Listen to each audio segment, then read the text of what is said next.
This video demonstration is on Padlet. It is another free interactive collaboration tool that you could implement in any setting, in just an online or traditional classroom. So I'm going to show you and walk you through, do a demonstration on how to use Padlet and how to embed it inside of your course in LMS. It works in Blackboard, it works in Canvas, anywhere that you can use an embed code for any LMS, you can embed it right inside of the course itself. So Padlet is really easy to set up. There's not much information you need to get from a developer as far as what you want to be set up. So I'm going to go ahead and make a new palette.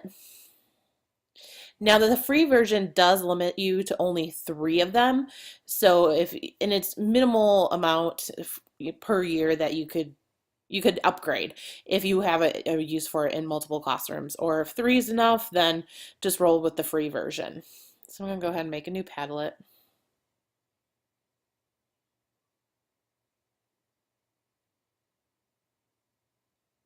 And you pick out what you want your canvas to look like. So a wall, a canvas, a stream, a grid, uh, back channel.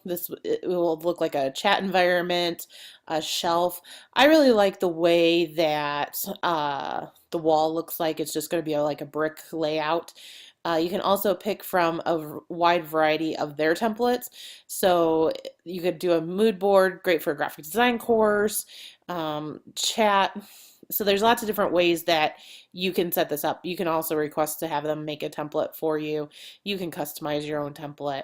So there's lots of different things that you can do to make the Padlet look and feel like it belongs inside your classroom. So I'm just going to go ahead and hit select.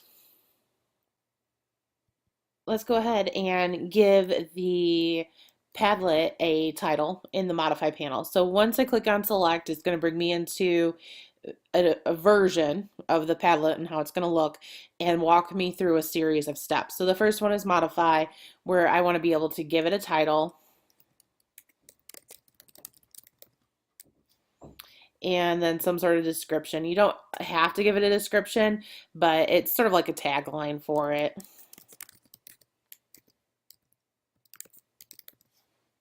You can then also give it a wallpaper. So there's a variety of different wallpapers that you can choose from. If you click on more, you will get more wallpapers. Um, and there's quite a few in the library to choose from. And this is just going to be the background of your Padlet.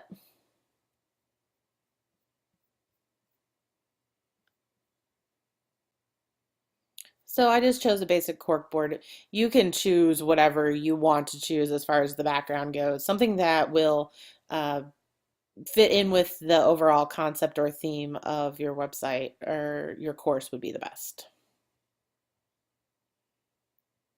You can choose a post color, so it's just light versus dark, and it gives you an example.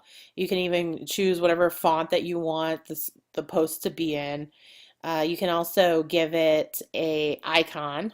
So the icons are pretty generic, but if you click on more, and there was a light bulb icon in here somewhere that you could use. Then one of the next things to do is to look at the posting features. So what type of, how do we want to post? So display the author name above each post. Yeah, I definitely want to do that in my classroom.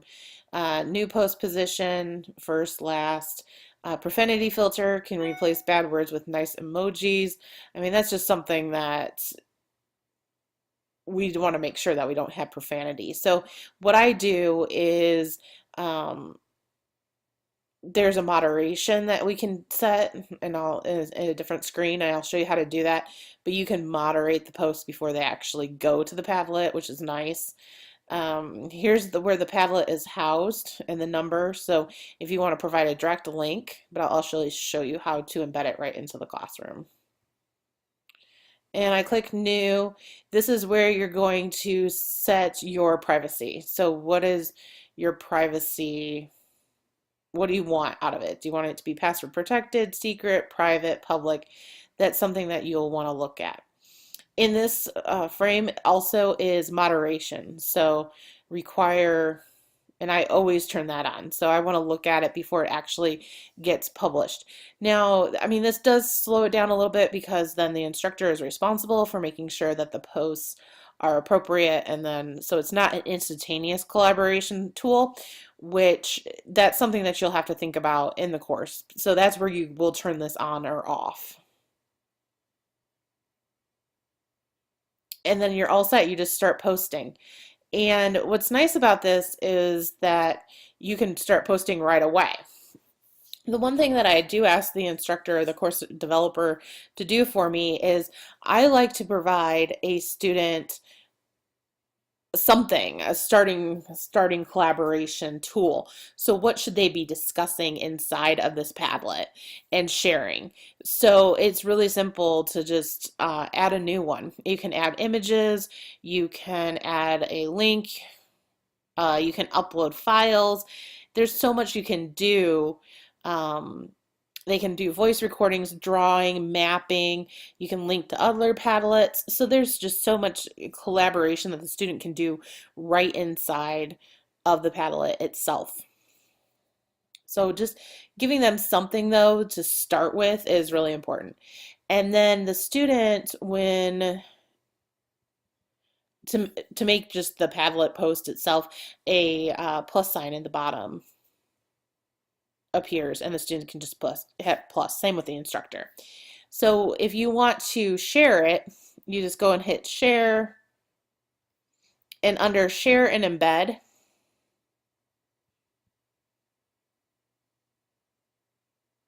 share, export, and embed, that is where you can get the embed code, and you just copy and paste that embed code right inside of the LMS. And that's how simple Padlet is. There's very little setup. There's very little information that you have to gather from a course developer to make the course, to put it in. So it's just a really quick collaboration tool that the students can use. It's a different way of having a discussion, and it's just really unique and with the collaboration part of it. So I hope that you explore Padlet a bit further and look at how this can be incorporated inside of the traditional or online classroom.